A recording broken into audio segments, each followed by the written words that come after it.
Bonjour, je m'appelle Elena Gaspard et je suis la directrice gouvernance et institutions à l'Institut des finances publiques et de la démocratie à l'Université d'Ottawa.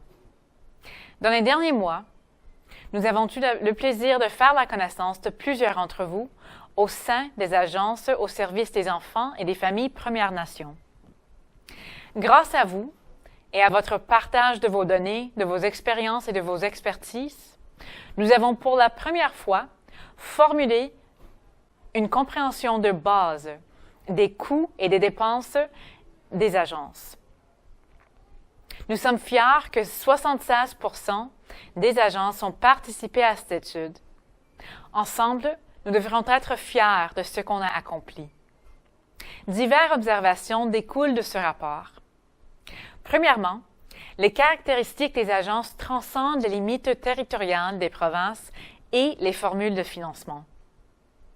Deuxièmement, les différences contextuelles, telles que la pauvreté et le trauma intergénérationnel, complexifient considérablement le travail des intervenants dans les communautés Premières Nations. Troisièmement, le nombre d'enfants placés est étroitement corrélé au budget total des agences, ce qui est franchement sans surprise avec les formules de financement actuelles. Et dernièrement, il y a des lacunes importantes d'investissement qui existent dans les domaines de prévention, d'immobilisation, de salaire des employés et de la TI. Nous savons tous que le système actuel ne livre pas de résultats pour les enfants, pour leur famille ou pour leur communauté. Afin de viser un État futur qui encourage l'épanouissement des enfants Premières Nations, nous avons besoin d'une vision alternative.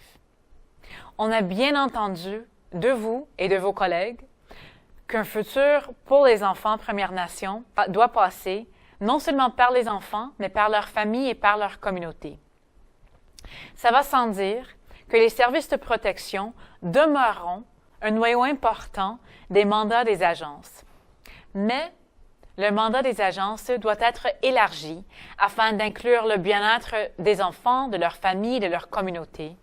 Un mandat qui peut être atteint avec une programmation différente et avec une orientation qui vise les services de prévention et non pas uniquement ou de façon majoritaire les services de protection. Afin d'atteindre une vision future où les enfants Premières Nations peuvent s'épanouir, il faut combler certaines lacunes. Il y a des lacunes importantes vis-à-vis le nombre et l'accès aux foyers sur divers réserves. Il y a des problèmes d'accès à l'eau potable ainsi qu'à l'accès au réseau sans fil. La pauvreté demeure un problème important. 44% des ménages dans les communautés desservies par les agences vivent sous le seuil de pauvreté provinciale. Il faudra un investissement de 205 millions de dollars pour rehausser au seuil de pauvreté provinciale le revenu de tous les ménages des réserves. À titre de comparaison, il en coûtera environ 2,5 milliards pour amener le revenu de ces ménages au niveau du revenu médian des ménages de leur province. Quand ça vient au service des préventions, nous avons bien entendu nos collègues au sein des agences que l'investissement dans les programmes et les services de prévention demeure importante pour le futur des agences.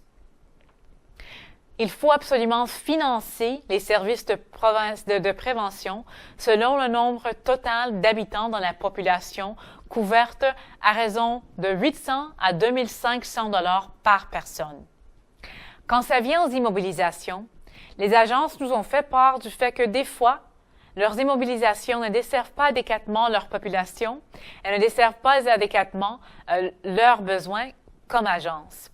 Alors, nous recommandons un investissement ponctuel d'immobilisation qui est l'équivalent du siège de leur agence.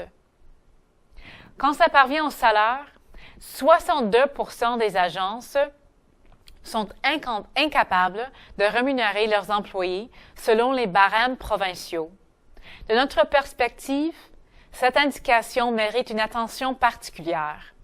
Alors, une étude plus profonde dans les matières de complexité de cas et de charge de cas. Dernièrement, quand ça vient aux technologies, les technologies représentent pour les agences un outil important qui peut non seulement amplifier leurs travaux, mais qui peut encourager une meilleure planification et une meilleure livraison de services pour leur communauté.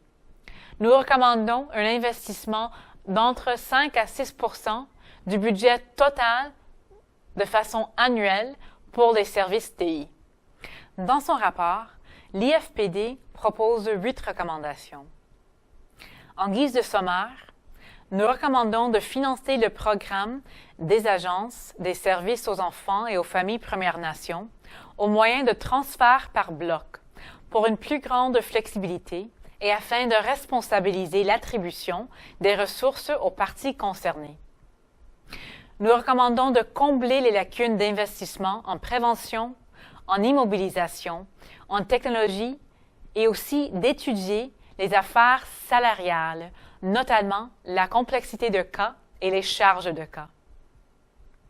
Ensemble, avec les agences Premières Nations, nous recommandons d'établir un secrétariat voué à la collecte de données, axé sur les résultats, pour aider et pour supporter les agences dans leur travail.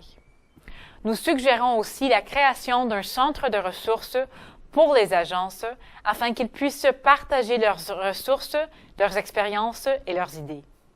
De la part de tout le monde ici à l'IFPD, nous vous remercions.